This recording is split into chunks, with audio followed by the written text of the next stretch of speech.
नमस्कार बालमित्र हो. आज आपण हे नवीन सिलेबस जो आलेला आहे बालभारतीचा इयत्ता 6वीचा त्यातील मराठीचा आज आपण एक पाठ पाहणार आहोत, म्हणजेच पाठाखालील स्वाध्याय पाहणार आहोत.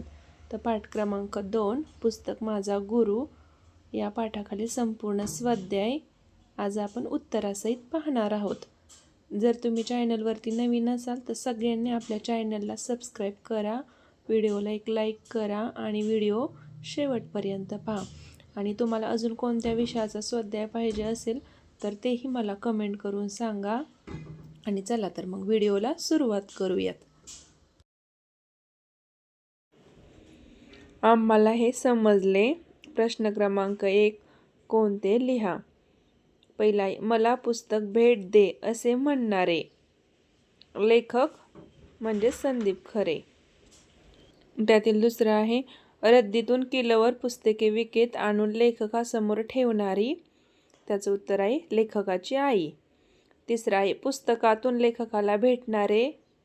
उत्तर आहे विविध लेखक आणि जग. चौथा आहे, लेखक रात्री अपरात्री घरी यायचे तेव्हा झोपलेली असणारी. त्याचं उत्तर आहे लेखकाची मुलगी. त्यानंतर प्रश्न क्रमांक 2 कंसातील योग्य शब्द निवडून रिकाम्या जागा भरा. कृतज्ञता, मैत्री, प्रतिबिंब, अनुभव असे हे 4 शब्द दिलेले आहेत. त्यातील पहिला आहे, वाचनामुळे शब्दांशी डॅश डॅश होते तर मैत्री होते. डॅश डॅश आपलं जगणं समृद्ध करतात. त्याचं उत्तर आहे अनुभव. तिसरा आहे, माझ्या बऱ्याच कवया मला आलेल्या अनुभवांचे डॅश डॅश आहेत तर त्याचं उत्तर आहे प्रतिबिंब. आणि चौथा आहे, गुरूंबद्दल नेहमी टिंबटिंब आणि आदर असावा तर त्याचं उत्तर आहे कृतज्ञता. पुढचा प्रश्न पाहण्या अगोदर सगळ्यांनी आपल्या चॅनलला सबस्क्राईब करा, व्हिडिओला एक लाईक करा आणि व्हिडिओ सगळ्यांनी शेवटपर्यंत पहा. त्यानंतर प्रश्न क्रमांक 3 आहे, 2 ते 3 वाक्यात उत्तरे लिहा. त्यातील पहिलं आहे, खेळणी विकत घेण्यापेक्षा पुस्तक विकत घेणे लेखकाला आवडायचे तर त्याचं उत्तर आहे कारण पुस्तके वाचून ज्ञान मिळते. पुस्तकांमुळे विचारशक्ती वाढते आणि नवीन नवीन गोष्टी शिकायला मिळतात.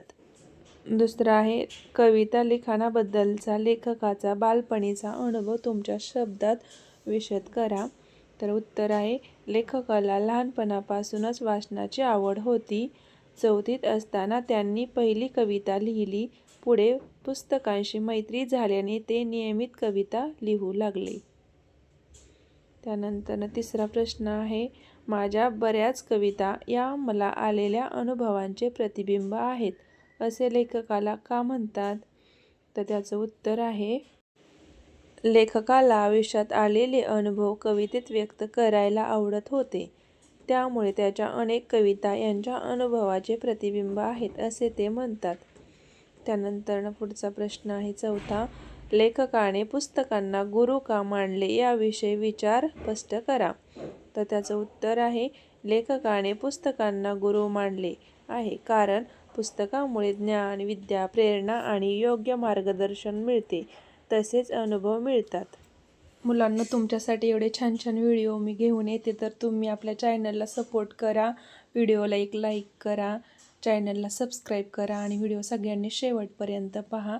आणि तुम्हाला अजून कोणत्या विषयाचा स्वाध्याय पाहिजे तेही मला कमेंट करून सांगा. प्रश्न क्रमांक 4 पाठात वर्णन केलेल्या पुढील विधानांची कारणे लिहा. पहिला प्रश्न आहे, लेखकाची पुस्तके पटकन वाचून पूर्ण व्हायची कारण. उत्तर आहे त्यांचा वाचनाचा वेग खूप चांगला होता. दुसरं आहे, कवीने सगळ्या प्रकारचे वाचन करावे कारण. उत्तर आहे त्यामुळे शब्दसंपदा वाढते व विविध विषयांचे ज्ञान मिळते. तिसरं आहे, दमलेल्या बापाची कहाणी ही कविता ऐकल्यावर बऱ्याच लोकांचे डोळे पाणवले असायचे कारण. उत्तर आहे त्या कवितेमध्ये प्रत्येक नोकरदार वडिलांची आणि त्यांच्या मुलाची खरी व्यथा मांडलेली होती जी ऐकणाऱ्याच्या मनाला थेट भिडायची. त्यानंतर पुढचा प्रश्न आहे, प्रश्न शब्दाकडे चौफेर बघता आलं पाहिजे या वाक्याचा तुम्हाला समजलेला अर्थ सांगा. तर त्याचं उत्तर आहे, शब्दातील भावना आणि लेखकाचा मूळ हेतू समजून घेऊन भाषेचा आनंद देणे म्हणजेच शब्दाकडे चौफेर बघणे होय. त्यानंतरचा प्रश्न आहे, लिहिते होऊया. प्रश्न, तुम्ही वाचलेल्या पुस्तकांपैकी एका पुस्तकाबद्दलचे तुमचे मत व्यक्त करा व सारांश रूपात वहीत लिहा. पुस्तकाचे नाव अग्निपंख, लेखक डॉक्टर APJ अब्दुल कलाम.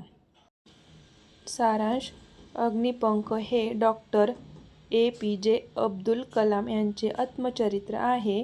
यात रामेश्वरमधील एक सामान्य कुटुंबात जन्मलेल्या मुलाचा भारताचा क्षेपणास्त्र पुरुष आणि पुढे राष्ट्रपती होण्यापर्यंतचा प्रेरणादायी प्रवास मांडला आहे. माझे मत, हे पुस्तक म्हणजे स्वप्न पाहणाऱ्या आणि ती पूर्ण करण्यासाठी कष्ट करणाऱ्या प्रत्येकासाठी एक दीपस्तंभ आहे. डॉक्टर कलाम यांचा साधेपणा आणि सकारात्मक दृष्टिकोन यातून प्रकर्षाने जाणवतो. अपयश म्हणजे यशाचा पहिला टप्पा ही त्यांची शिकवण मनावर खोलवर परिणाम करते. हे केवळ एक आत्मचरित्र नसून ते ध्येयवेड्या तरुणांसाठी एक मार्गदर्शक पुस्तक आहे. पुढचा आहे, खेळूया शब्दांशी. प्रश्न क्रमांक 1, दिलेल्या अक्षराचा योग्य क्रम लावून अर्थपूर्ण शब्द तयार करा व लिहा. तर पहिला शब्द आहे वाढदिवस, दुसरा आहे ग्रंथालय, तिसरा आहे आत्मचरित्र आणि चौथा आहे कविता संग्रह. त्यानंतर त्यातीलच प्रश्न क्रमांक 2 आहे, दिलेल्या शब्दांचे पुल्लिंग, स्त्रीलिंग, नपुंसकलिंग या प्रकारांमध्ये वर्गीकरण करून तक्ता तयार करा व वहीत लिहा. त्यामध्ये काय दिले, पुस्तक, लेखक, कहाणी, वाटचाल, डोळे, बाबा, लहानपण, खेळणी, वाढदिवस, दिवाळी, ग्रंथालय, रद्दी, कविता. बक्षीस, मैत्री, भाषा, लळा, मन, अनुभव, कार्यक्रम, जन्म, प्रेरणा, कौशल्य आणि ज्ञान असे दिलेले आहेत. तर त्याचं पुल्लिंग, स्त्रीलिंग आणि नपुंसकलिंग. पुल्लिंगमध्ये येणार लेखक, बाबा, वाढदिवस, लळा, अनुभव, कार्यक्रम, जन्म.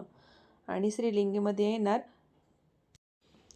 कहाणी, कविता, वाटचाल, मैत्री, खेळणी, भाषा, दिवाळी, प्रेरणा आणि रद्दी.